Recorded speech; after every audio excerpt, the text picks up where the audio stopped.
Ninja Gaiden 2. This was one of the hardest games I've ever played, for reasons that are both my fault and the game's fault.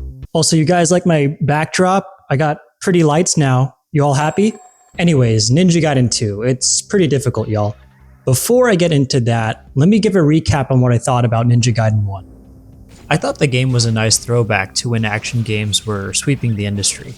The movement, essence system, and most common enemy encounters were really fun to play around with. The game had a few moments towards the end that began to really irritate me, namely the bosses and annoying enemy design.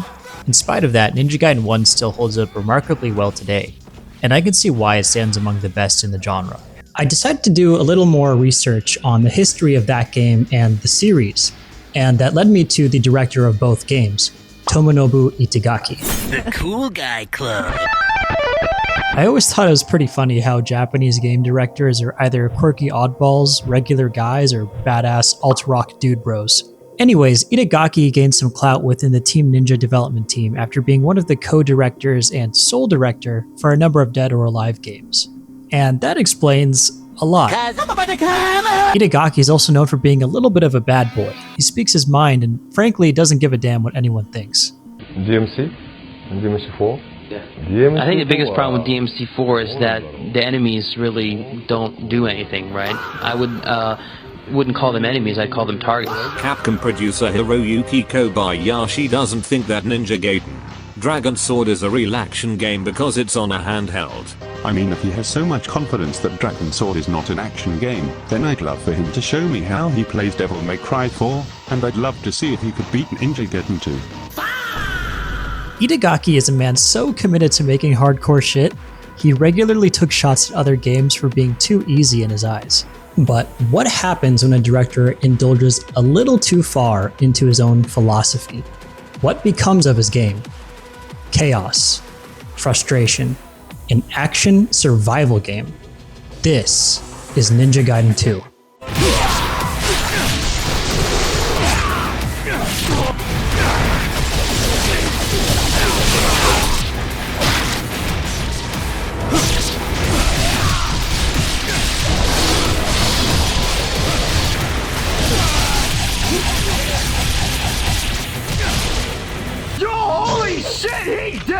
Researching which version of a Ninja Gaiden game to get is the first challenge before you even start playing. The Xbox 360 original sports significantly more enemies with lower health, leading to faster-paced, bloodier, more frantic enemy encounters. Sigma 2 lowers the amount of enemies on screen but makes them more spongy, resulting in a more controlled experience. Then there's Ninja Gaiden 2 Black, an Unreal Engine remaster that makes further changes but is overall closer to Sigma 2. I already own the Master Collection, which includes Sigma 2, and I didn't want to shell out the extra money for the remaster, but I also wanted the original intended experience. This is where the Sigma 2 Black mod by Fiend Busa comes in. The mod makes a number of changes to make Sigma 2 more in line with the design of the original 360 game. This seemed like the perfect solution, but as is par for the course with this series, it's not that easy. I found conflicting reports of how much the mod really affects the spawn rates of enemies in the game. The mod page itself said that it supports all difficulty modes, but some fans were saying that the normal mode called Acolyte was basically just Sigma 2. I really wanted to experience the original intended experience for Ninja Gaiden 2, so I relented and played on the Warrior Hard mode. I quickly realized I may have bitten off more than I could chew. Right away, I was seeing way more enemies on screen than were ever present in Ninja Gaiden 1. Each enemy encounter feels like you're getting just the right amount of health drops to claw your way through and drag yourself to the next fight. To compensate for the sheer volume of enemies, they're easier to take down now due to the new dismemberment mechanics. Attack an enemy enough and one of their limbs will come flying off. From here, you can land a finishing move to instantly kill them. However, since you are fighting literal armies of enemies, at certain points, you can quickly die if you're not paying attention to which enemies you've delimbed. They are extremely dangerous, and if one of them grabs you, they will kamikaze themselves. I like this addition. It's more important than ever to pay attention to the status of enemies and how you can best utilize the essence they drop. One issue I have is that the button for executing enemies is the same as heavy attack. Executions, also known as obliteration techniques, are not only instant kills, but they grant you invincibility frames during the whole animation. This is crucial to take advantage of since, again, you're surrounded in every encounter. So the game registering a heavy attack instead of an execution in the middle of a fiend mosh pit can lead to some frustration. Another new mechanic is the addition of recoverable health. Health automatically recovers once a fight is over up to the red health, which is only recoverable using items. It's pretty much inevitable that you'll be taking too many hits in the midst of every battle, so I imagine that the developers included this more as a band-aid solution to compensate. This time, levels are a lot more linear and are laid out more as slightly branching paths to the next battle. There's still some items and optional weapons to find though, which is crucial since you're going to need all the help you can get. As cool as the pseudo-Metroidvania design of the first game was, I prefer 2's more straightforward approach. So like I alluded to earlier, crowd control is the name of the game this time around. There are so many enemies on the screen that it gets to a point where you can't even rely on AoE weapons like nunchucks and spears.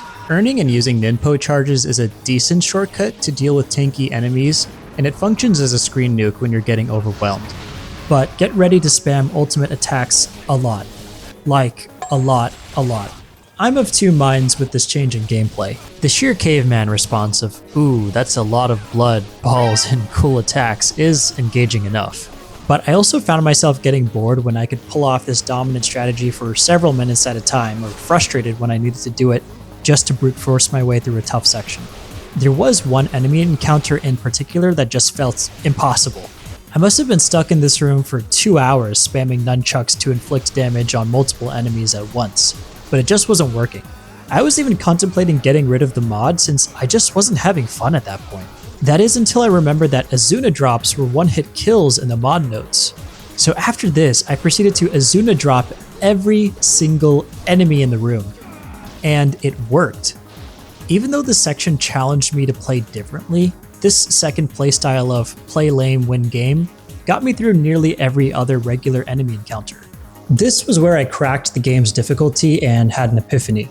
There are so many weapons and cool moves in this game, but most of the time you're better off finding maybe 2 or 3 attack strings to quickly delim enemies.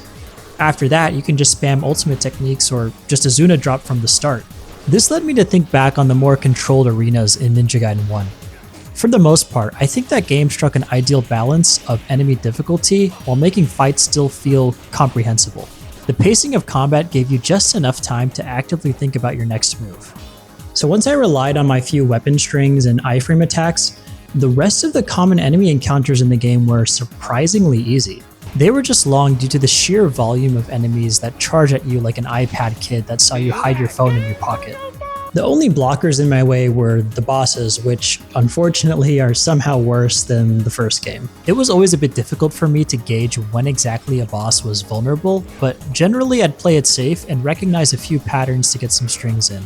This wouldn't be a problem if the latter half of the game didn't include lackeys that were thrown in to distract you. You can try to focus on them to absorb their essence and land an ultimate attack on the boss, but all of my successful attempts were done by solely focusing on the boss, so yeah, they just kind of serve as cheap distractions.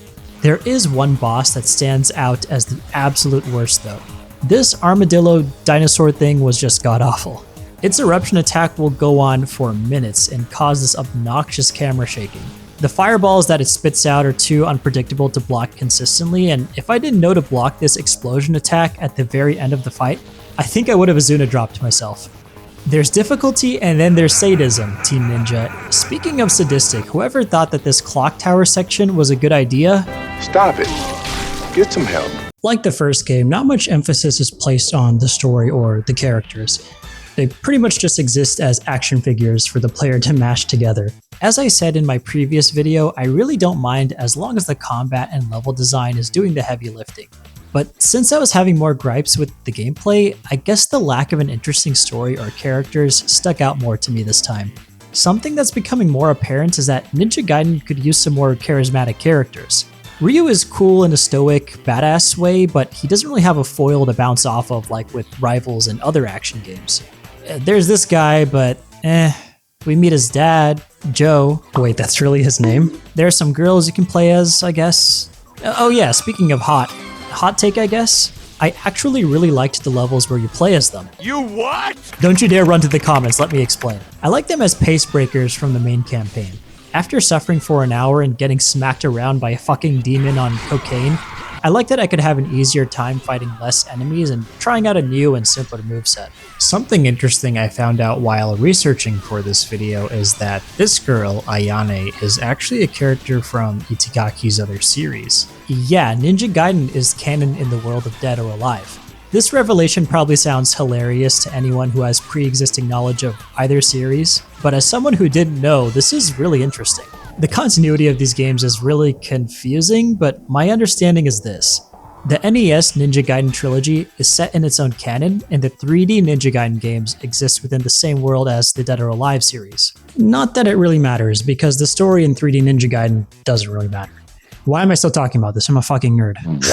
Ninja Gaiden 2 also gets wackier than the first game, which is somehow grounded in comparison. The first level in Ninja Gaiden 1 was an ascent through an ancient ninja hideout leading up to a tense one-on-one boss encounter. In the first chapter of Ninja Gaiden 2, Ryu is flying through a futuristic Tokyo skyline fighting like 100 guys in a giant evil Buddha statue.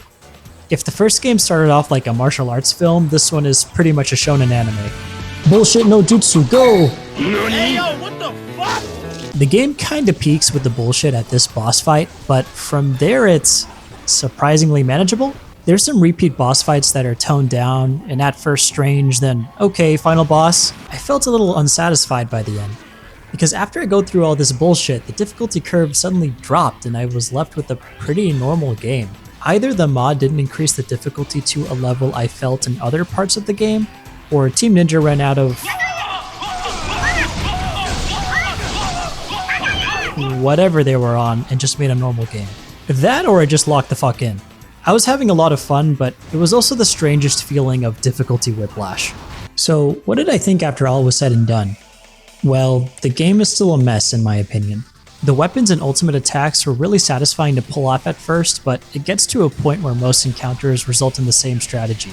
Kill a few guys with your least risky move, or the one that results in the fastest dismemberment, charge ultimate, profit. There are literally thousands of enemies to fight in this game, but they all go down the same way, or they go on for too long, and the bosses still suck. The game has some insane difficulty spikes and drops back to business as usual when using the methods I mentioned before. Maybe if there was a version of this game that was half as long, the novelty of its combat and mechanics would last longer. If you're an action game fan, don't let my opinion stop you, but if you're just looking to try out the series and you haven't played action games for hundreds of hours, spare yourself the headache and just play Sigma 2 or the 2 Black Remaster. If it's not hard enough for you, then check out the mod. I wanted to love this game, I really did, but I think if I ever return to it, I'll just play one of the easier re-releases. Itagaki is a man obsessed with difficulty, but in my own opinion, he and Team Ninja went about it in the wrong way for Ninja Gaiden 2. Ninja Gaiden 2's method of throw everything on the screen and the player will figure it out just got old and I was left feeling burnt out. Even though I had quite a few problems with this game, and I know that Ninja Gaiden 3 doesn't have the best reputation, I'm still eager to play it and give my honest thoughts on it. If this game has taught me anything, it's that you never really know what you're in for until you try it yourself. Until then, keep on keeping on.